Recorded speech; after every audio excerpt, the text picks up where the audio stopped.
Hello and welcome back to the Love Thy Nerd Pulse podcast. It's a podcast where we have conversations with Love Thy Nerd staff, missionaries, high-level volunteers, and we dig into discover what they're reading, watching, playing, and experiencing in nerd culture. LTN Pulse is a part of the Love Thy Nerd podcast network. I'm your host, Michael, and I am a podcast producer, Twitch streamer, average guitar player, and garage driveway mechanic, I guess. Something like that.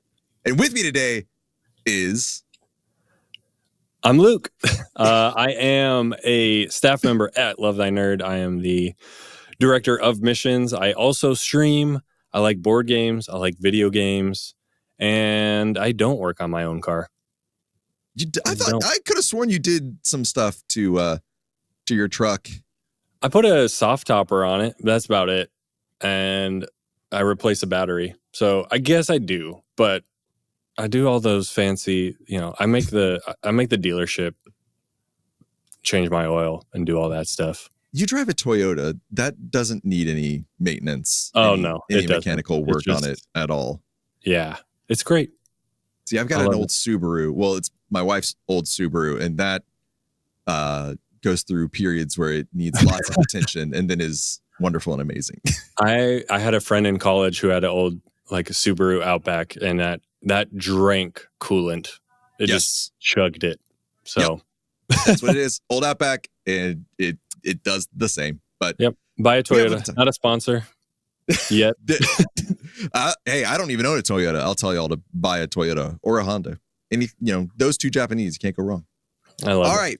But hey, we're going to talk about Luke. We're going to talk about me Luke today. Yeah. Last episode, y'all got a little bit of introduction to me, who I am, what I'm into, what I'm doing nerd-wise these days.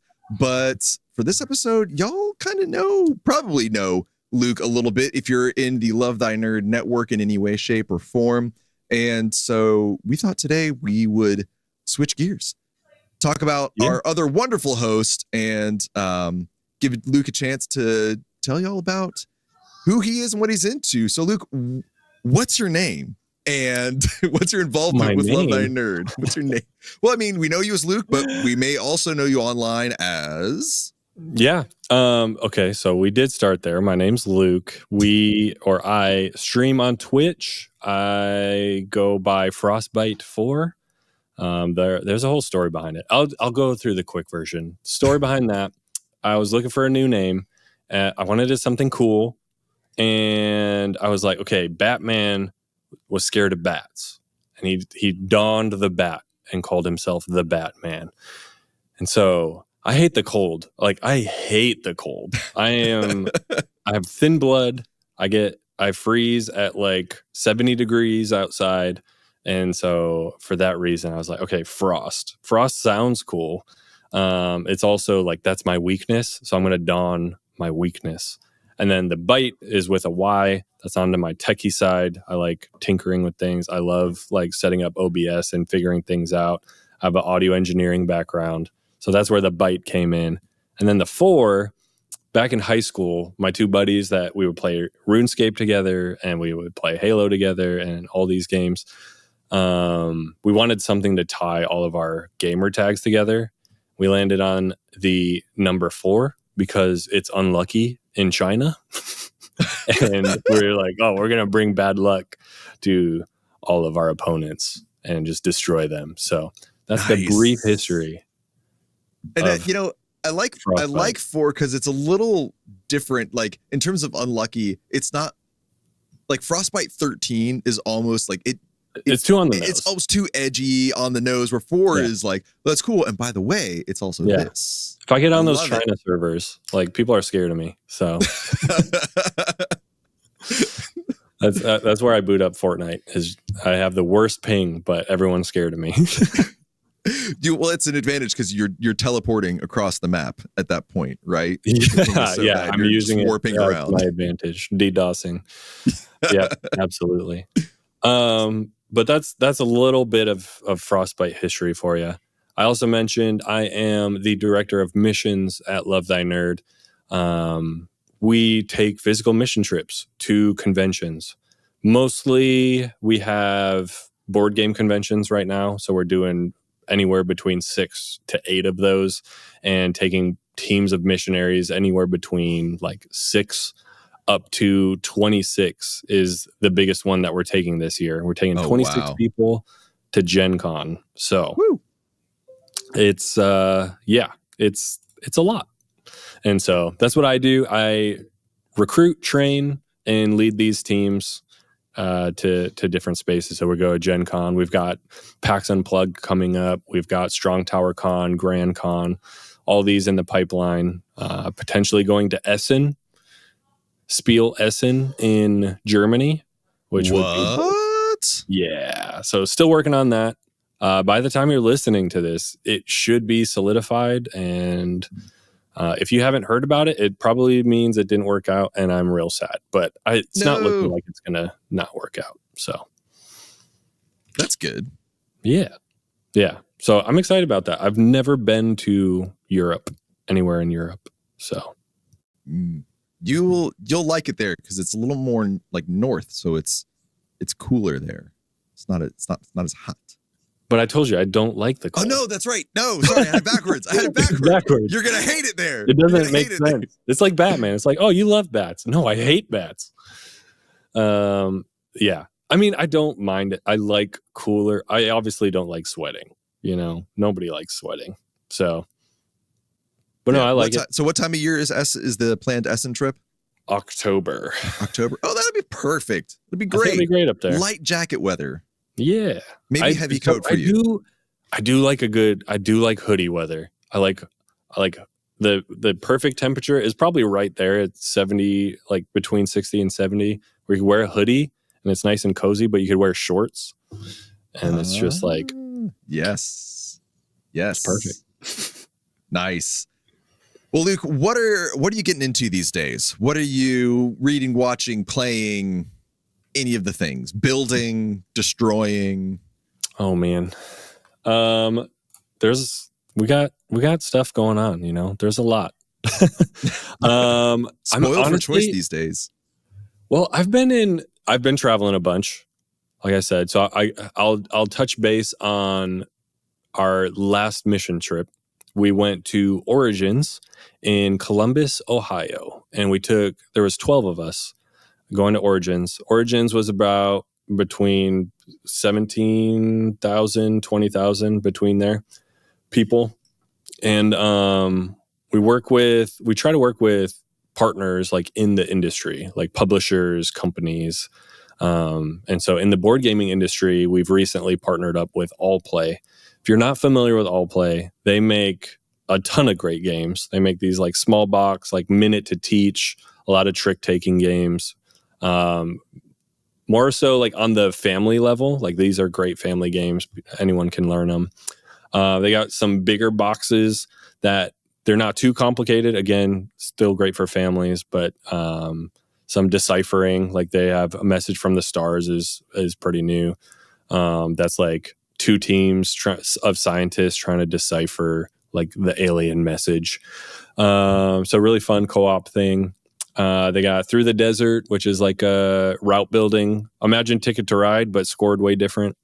And then they got these like tiny box games that are coming out that are more like on the party side, but like super easy and they fit in your pocket. So anyways, they make a lot of cool stuff. They have board game bags. They do board game tables. They do board game shelves. Like they do a little bit of it all. And so hence Allplay.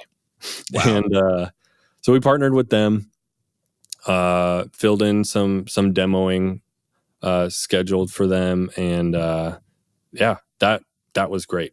And then in our free time, we can go around, we can play games, we get to meet people, hear their stories, learn about them, like what makes them tick, where they're from, and like I just really build those relationships and get to know people, all while we're playing games and just having fun. And at the end of the day, we're like, hey, we're just here to, love on you and like start, like just hang out. And like ultimately we want to tell you that Jesus loves you, because like we believe this is how Jesus would love people. I believe, if Jesus was around today, modern day, he'd be a board gamer sitting around tables. He would make the dopest gaming tables. I believe it. Yeah. I believe it. Absolutely.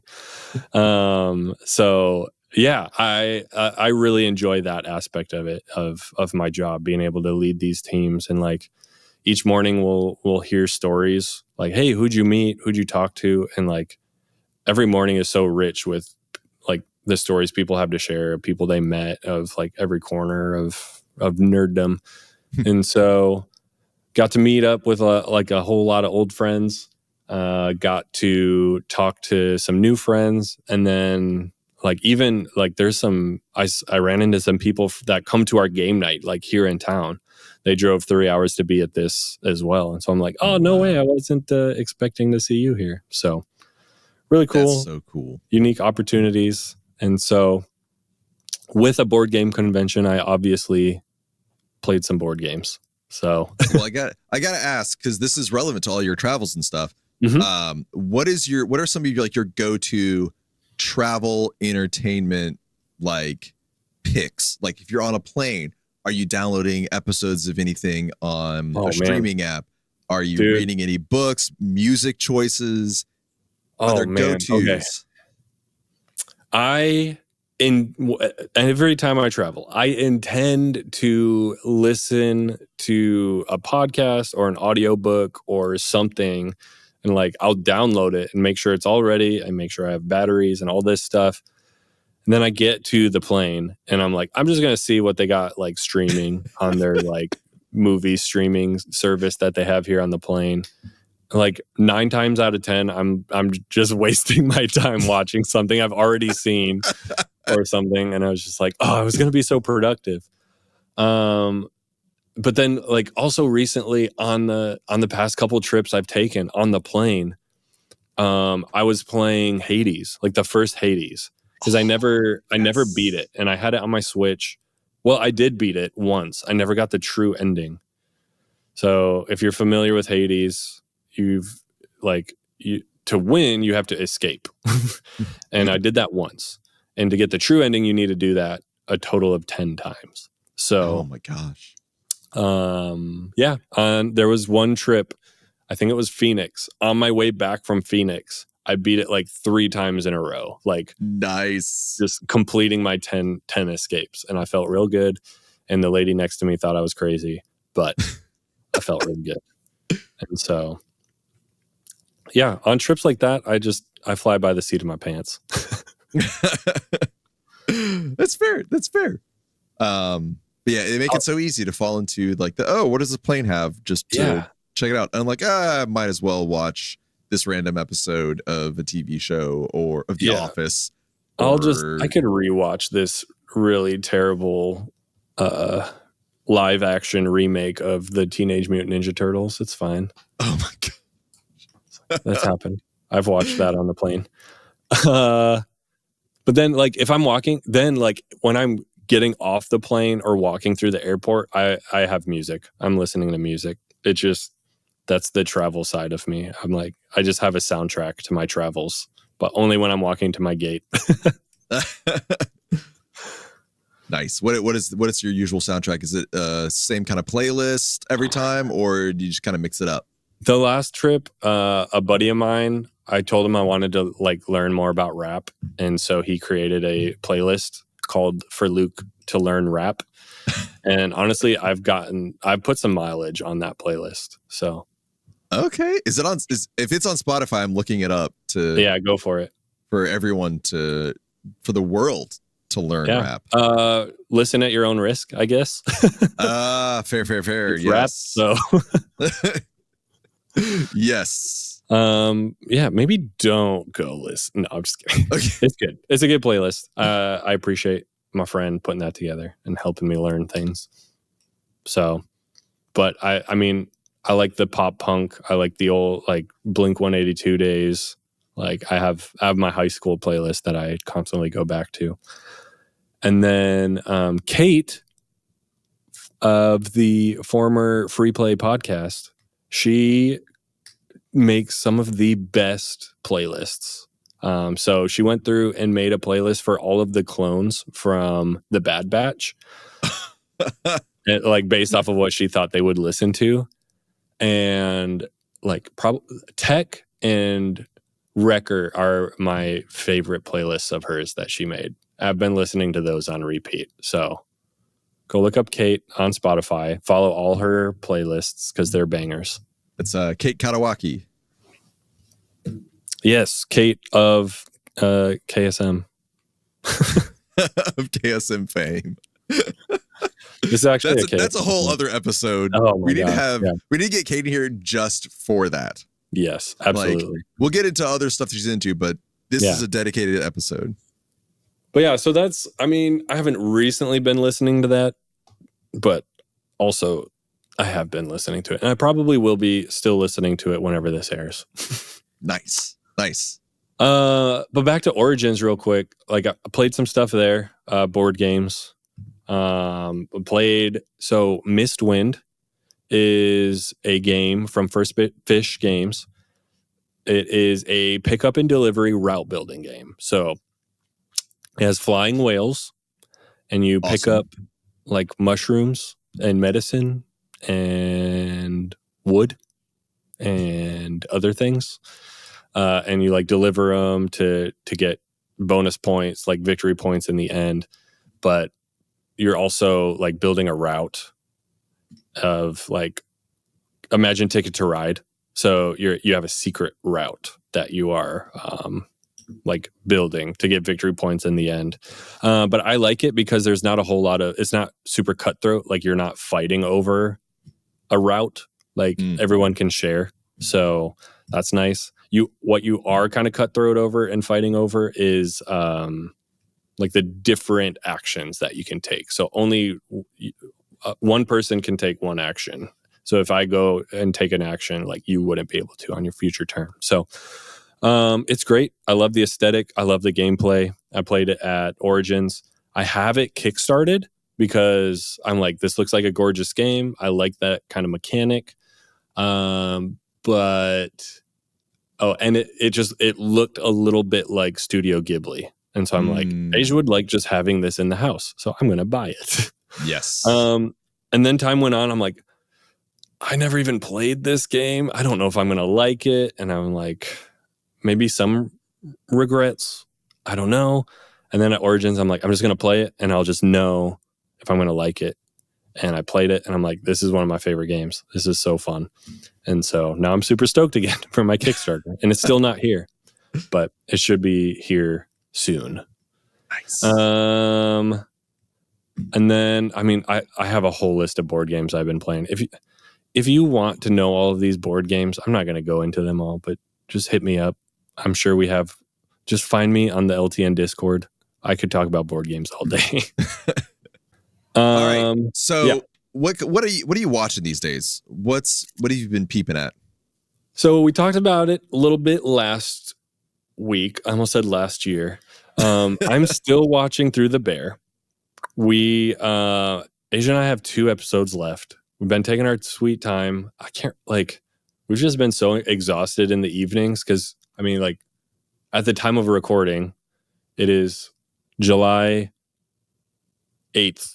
So we just had July 4th not that long ago. And so it's like we went out and did stuff, partied in the USA, and we're very tired after that. And then the following day, like, I played a bunch of board games.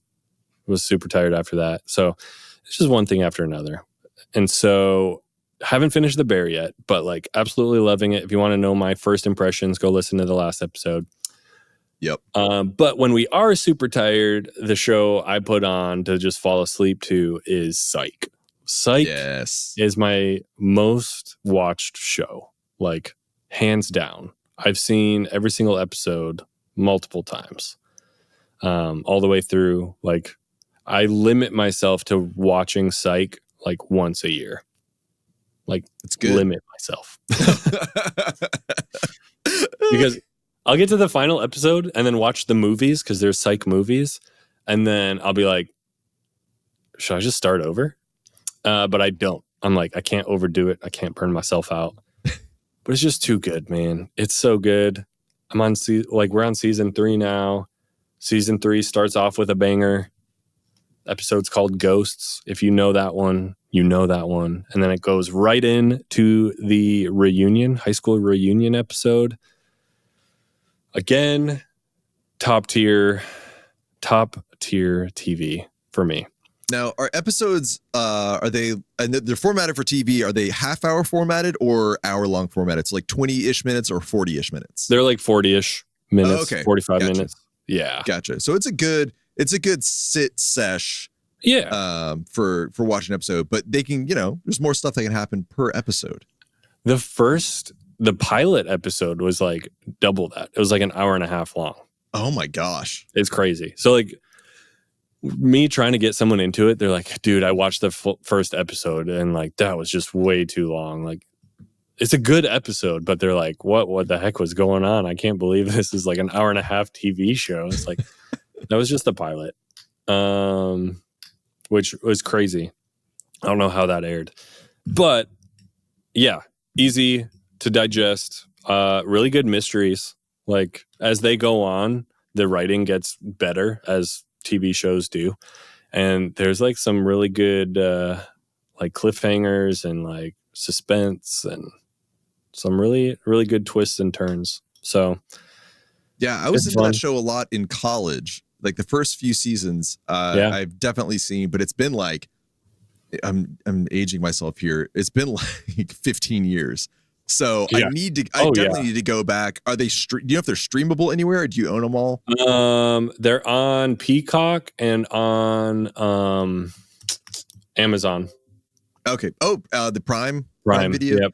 Nice. Good. It's got ads now though, so it's true. It's kind of a bummer, but they're also not that long.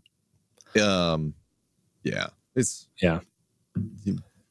just the state of the world we're in now. Yeah. So Asia and I, like, we'll argue with anyone. Like the hill that both of us will die on is that like Sean and Gus are the best TV duo. Like they're so good together. Okay. Next week I'm going to come back with I'm going to try even think of another TV duo who might be in that caliber, but I'm first not inclined to agree because it is so good. The show is fantastic. It's got a banger of an intro song. Oh yeah, it does. I like it. I like it a lot. So yeah, that'll be our debate episode where we just debate back and forth who's got the better TV duo. And then put your replies in the comments. Let us know. Yes. Find us on bad duo, better duo. Twitter. What? Yeah, good duo, bad duo, better duo. Yeah. We'll rank duos. Yes. Good tier list. I love it, dude. But like, I could talk about Psych forever too. Like, it's just too good. We got some friends of ours that are watching through it. One hasn't seen any of it yet, and she's absolutely loving it. And the other one, it's a married couple, husband. He's seen most of it, and so he's like rewatching it again all the way through. So I'm like, when you get to season 3, I want live tweets in Discord, like your thoughts. I need to know. Awesome. And then the other thing notable that I've watched recently, we rewatched Twister just because I'm a big fan and I'm super hyped for Twisters coming out. Again, at the time you're listening to this, it's probably already out, and I've either been, super stoked about it or it was a letdown. So I guess only time will tell. But the only thing I did, not the only thing. So something that always pops in my mind when anybody mentions the original Twister is Van Halen had that song on the soundtrack, like Shine On or something like that. Dude. Human Beings. That's what it is. Human Beings. It rips. So good. The soundtrack, the score, like the sound engineering, like everything audio-wise in that movie is incredible. Like the soundtrack is so good. I love it. It's just too good. They don't make them like they used to. And then, but like we were sitting there and I'm like, dude, that's exactly what a tornado would sound like. Like, I don't even know what a tornado sounds like, but that's it. Like, it's supposed to sound like a train. A train? Yeah, like because like the rumbling and stuff like that. Not like the the choo choo. Well, But like I can't even describe it, but they throw in some, like the high pitched gusts and like different things, and it sounds unnatural, but like it, but it fits. Like everything they did, it's like it's too good. It's real if good. you got loudspeakers for your TV watching setup, it's a great one. It's so good. The story's fun. It's about a bunch of misfits chasing tornadoes, and so it's great. I like it. Yes. Go watch it if you haven't. Go watch the second one if it's out. Yep. The first one is easily worth the like hour and a half or whatever of your time if you can find it. Even at a rental, it's worth it. We watched it with my brother-in-law, and my brother-in-law was like, "I don't like old movies," and I was like, first of all, how dare you? It's from the 90s. Rude. Rude. Second of all, like, I'm not going to force you to watch it. I love this movie. I'm going to watch it. I'm going to invite you to watch it. And he sat down and watched it, and he's like, I actually enjoyed it. So that's a win. Nice. Good for an old movie. Again. I do remember watching it, like, I think I was in elementary school when it came out. It was one of the early, like, PG-13 movies I was allowed to see. Like that one and like Jurassic Park, like both awesome movies to just crank up on any kind of speakers you've got plugged into a TV and just let things rumble and shake and beautiful sound design take place. Yep. Any That's games you're doing these days? What are you playing video wise? I think I'm just going to limit this to one. There's one thing, and I have it on good authority. You have some stories about this one too. I think I know what you're talking about. But like I've been in a gaming funk a little bit just because like I've been traveling a bunch. Like I mentioned before, I played Hades like on the airplane. But once that was done, it was like I was just playing whatever people invited me to. So it's like, you want to play Fortnite? Like, sure, I'll play Fortnite. Do you want to play Helldivers? Yeah, I'll hop on Helldivers. But recently, a really good friend of mine he and I played Destiny like from day one. Both of us got it. We played, we had both of our TVs set up like side by side in our apartment. And like those like rocker gamer chairs, like the ones that just sit on the floor and like just wobble. Awesome. Like we had this is in 2014, 15. Yeah. And 14. So yeah. Like, so fresh out of college, like that was just consuming all my time. But we would play. And so as of recently, it was just like, I was getting the Destiny fatigue of like spending $100 on it every year. Well, my buddy was like, would you play with me if someone got it for you? And I was like, well, yeah, probably. Yeah. And then next thing I knew, it was in my Steam. And so I was like, okay, I guess I'm playing this again. So re-downloaded Destiny. I haven't played in over a year. So I downloaded Lightfall, which was last year's DLC. I got that for $9 off of Steam. I'm like, worth it, I guess. So I played through last year's DLC. The story was fine. The new mechanics, Strand, and all that, just like me, it was a good refresher diving back into it. I just started the Final Shape. Is that what this DLC is called? Final Shape. So just started that. Unlocked Prismatic, and I'm really liking it. The story is pretty cool so far. They brought back some characters. They like the gunplay, like everything about it. It's gorgeous. The new like areas are like they look really good. It's Destiny. It's like it feels like I've come home. So It's been taking a lot of my time though. So I booted up the old stream on Saturday because I'm like, I don't know who's going to want to play with me like at this moment on Saturday afternoon. Destiny is terrible if you're playing alone, solo. So I'm like, I'm going to just boot up Destiny. I'm going to boot up the stream. That way I at least have people to talk to. And I've already made new friends through Destiny. Like, It's just classic Destiny, man. So it's good being back. It's also like, I spent like 6 hours on Saturday playing, and then like another like 4 or 5 on Sunday. And then I was doing work today, a co-working stream. I'm like, do we need to take a Destiny break? And we did. And Nice. So it's just classic Destiny. But I know you played. I don't know. Have you played recently? I haven't. The last expansion I played, I think, maybe was Witch Queen. Right? That was one that was a few years back. Probably about 3 years ago. Yeah. A buddy of mine who volunteered at the church where I used to work. Oh, he contracted as well. He was an awesome guy. He and I both kind of like got back into Destiny. It was one of those things like, all right, I'll get the DLC. If you get the DLC, and we'll play together, and it'll be like a thing that we do. So we did. And it was great. Yeah. But yeah, you're right about every time booting up Destiny. If you're listening, watching, and you haven't played Destiny, it is one of the best feeling first-person shooters out there right now.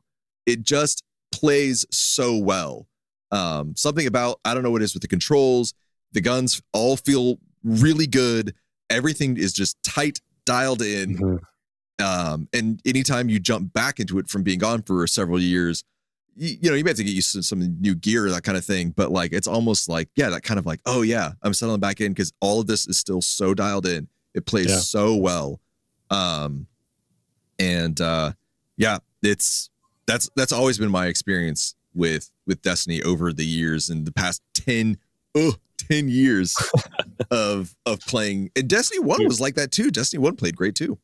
Yeah. Oh yeah. And I love all the revisits through Destiny 2. I love all the revisits to like the Cosmodrome and like going to all these old places. And so playing Lightfall, or playing what is it? Final I just Shape? forgot it again. The Final Shape. It's taking you back like to all these old places, like without going, like, it's not really a spoiler, but like where the speaker stood in Destiny 1. I don't know if you played Destiny 1. Yes. Yeah. So the speaker, like, man, I loved that character. But like where his little space, like in the original tower, like you see that, and I'm just like, oh my gosh, this takes me back like legit 10 years. It's $50. It's a $50 expansion. So that was the hang up for me, because every year the expansion, like the DLC, is $50, but if you wanted to play with people, like that would give you the story. If you wanted to raid with people, if you wanted to do like any of the activities that like where you could grind out and get engrams to power up and all of that, that's locked behind a season pass. So then you have to buy the $10 season pass, but they, through the whole DLC, they do 3 seasons. So that's $30. And then your buddies are playing the new dungeon. And guess what? The dungeon requires a $10 dungeon key. And so it just like adds up. And before you know it, it's $100. And you're just sitting there scratching your head like, how did I get this far? So yeah, I think Witch Queen was the last DLC that was on Game Pass. Oh, no. The one before that. I don't even remember. The snowy one. Whatever that one was. That one was on Xbox Game Pass. And that was peak Destiny for me, because so many people were playing it. Mm-hmm. It was so accessible, and like their numbers were through the roof. And then they sold out, and it got yoinked from Xbox Game Pass, and I was very sad. And then the price hiked, and it was a sad day. But all that to say, that doesn't matter, because I'm back. Yeah, and if you're getting the value out of it, then you're getting the value out of it, you know? Like, if you're playing it, like, I mean, we were talking earlier today before we started the recording. I'm at a point where I am just almost bulldozing my way through the game Stellar Blade, because I paid $70 for it. Yeah. And it's probably not one that I will revisit. It's adequate, a 6 out of 10 for sure. But that was $70. Yeah. And where you're going to be spending a lot more time for sure in Destiny than I will be doing this one, run through a game, through a campaign. So, yeah. And like, I've heard nothing but great things about this DLC for Destiny. It's like they threw up the IGN and like all these different, places that were giving it like 9.5, 10 out of 10s, like all around. Like I've heard, like the story is just incredible, I've heard. And so like, is this the end of Destiny? I don't know. I would be excited for that to be the case, only just to think about what could come next. If Bungie's working on that other game. Marathon. But I don't know. It was canceled. Was it canceled? That's for another podcast. Yeah. Let's do the research now or research later. That's what I do know they've like verbally said we don't want Destiny 3. Okay. If they were to continue Destiny, like they're calling this the Light and Dark saga. If there's a new saga after this, it's just going to be Destiny. They're just like calling it a Destiny. It's going to be like World of Warcraft where it can just always live on forever. And so we'll see. I'm curious. Whew, man. Well, Luke, what is coming up in your world? What is around the corner for Love Thy Nerd, for Luke the Frostbite 4?